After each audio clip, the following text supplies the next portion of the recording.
Hi, good morning. I'm just going to do a quick introduction to Julia. So Julia is a database that Zimmer and Peacock has that its intention is data that's collected on the ANA pot, for example, is synchronized to the cloud where we can automatically analyze it.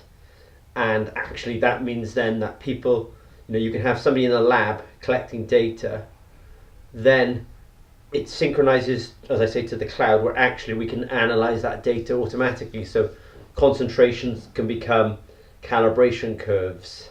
We can automatically integrate under curves.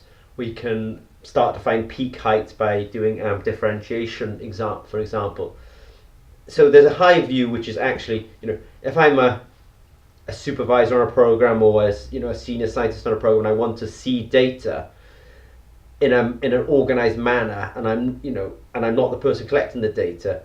Actually, it takes the data which the scientist first organizes, it puts it in a database, it does some analysis, and it really helps the data become information, which becomes decision making. So I've sort of given it an introduction to it in theory. Now let's just look at the practicalities of this. So we have something called Julia. I'll drag it on.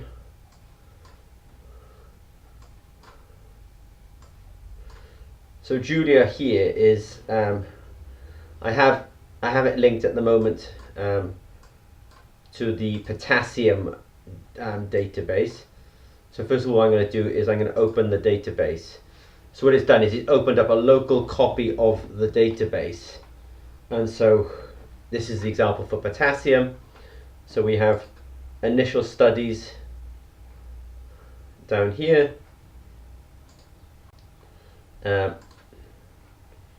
Photographs are all in there. Experimental setup, what the data looks like. So really, there's dates in here. There's progress. There's operator. There's description. It's searchable.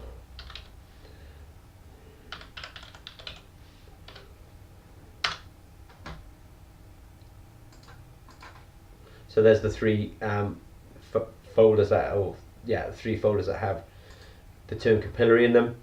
So this is a good example of where we're at this moment in time. That we've just introduced a new material into these sensors. These are the photographs.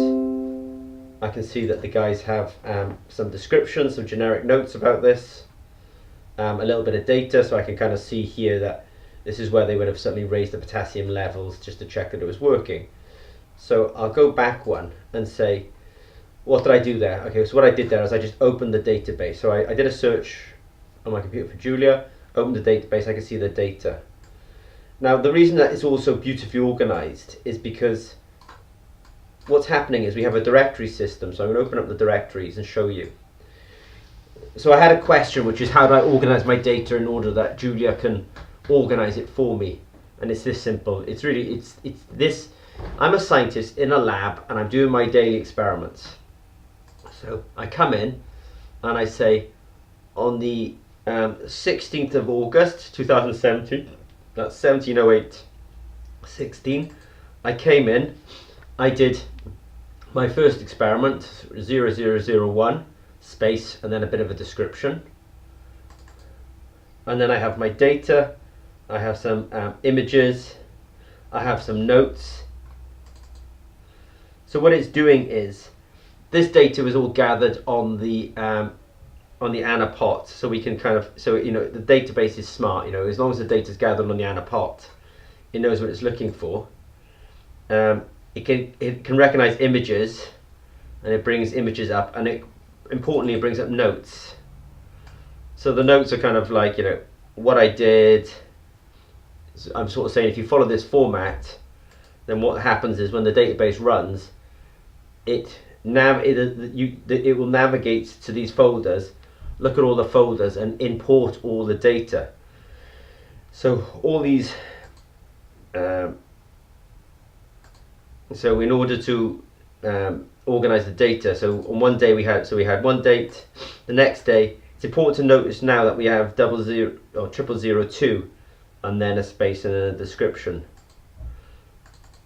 and then 003. So I'm sort of saying to you that on a day you put in a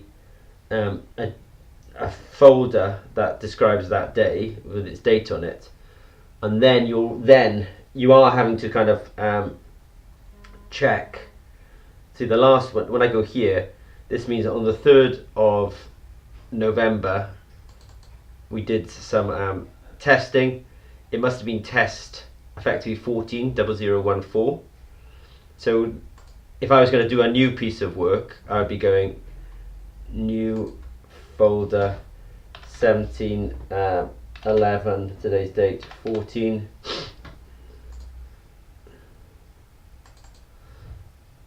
and the first thing that will happen is 0015, and I probably put a folder in here called data, and I'd start putting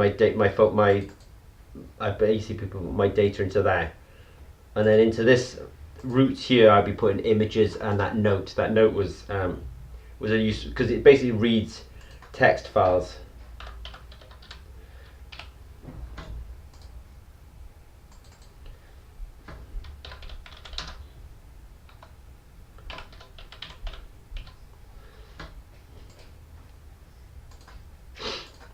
So now what happens is next time somebody runs a database, it will import and organize this folder. I'm going to delete it because all these folders are synchronized. So if I've got two scientists working on this program, they can both be basically bringing data into the same program. So it really scales well. If you've got 2 or 3 people contributing to an experimental data, then they can all they all have local copies of the database, and they're all creating their own work, but the database brings it all together, so everyone's synchronized, so everyone has a local copy. But then there's another feature to it which I say that it brings it all together in the database and then actually ports it up to the cloud. So I'm just going to go Zimmer Peacock.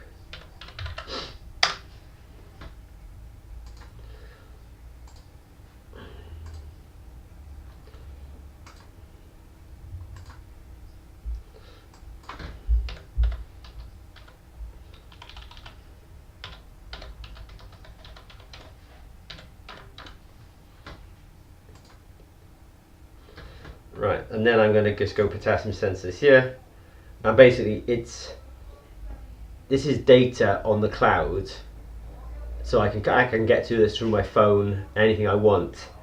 It's super useful for for management, for report writing, for progressing. It's great because this data can be gathered in a hospital somewhere. It ports to the cloud. It actually then gets distributed to anyone else who's got the database as well.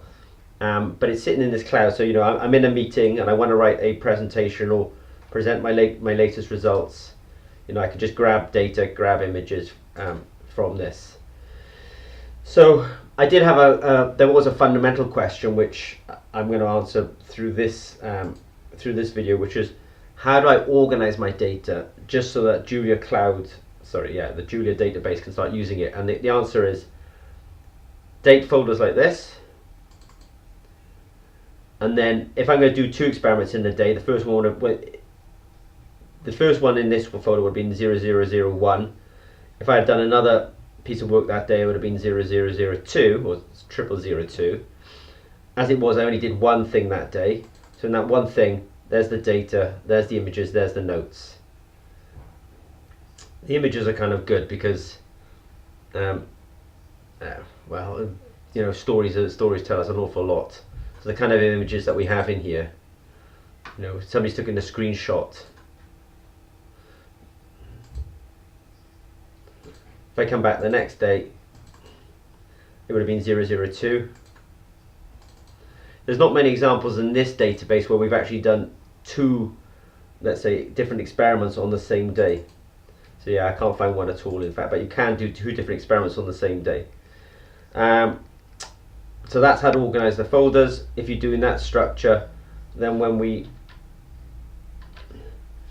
run the database, then it will go and look at all the folders and sort out all the data.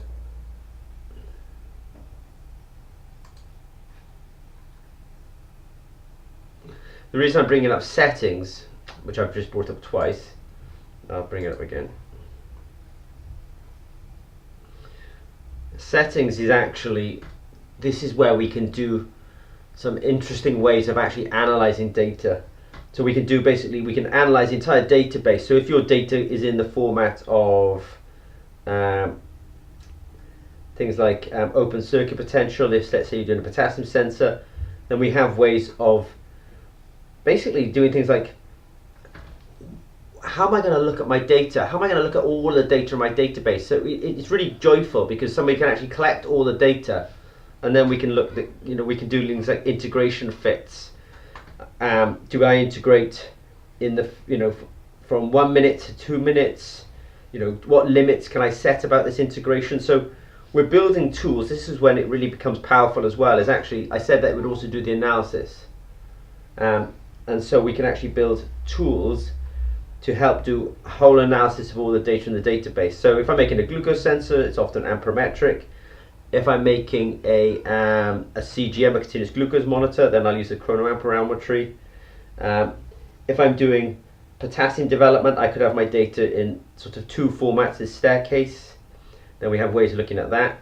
If I'm doing something like an assay that uses cyclophotometry, we use it for chili. Maybe I had an assay there where the peak position was a function of some chemical composition, then we can have things like differential in there as well. So basically I'm saying, depending on the data format, we can then do all this mass look at the data, and that really speeds up a program rather than somebody looking at all this in Excel, etc. I mean, it could save you months of work just doing data analysis. Alright, I'm going to stop this video now. It's just a quick introduction to Julia. Julia is a way of organizing data, getting it to the cloud, doing analysis. It's a great tool between the people collecting the data and the people who are having to make decisions on the data. Okay, I mean, it was developed in-house for a real need that we had, and then we're pushing it out with our clients and customers and our collaborators. Okay, thanks very much.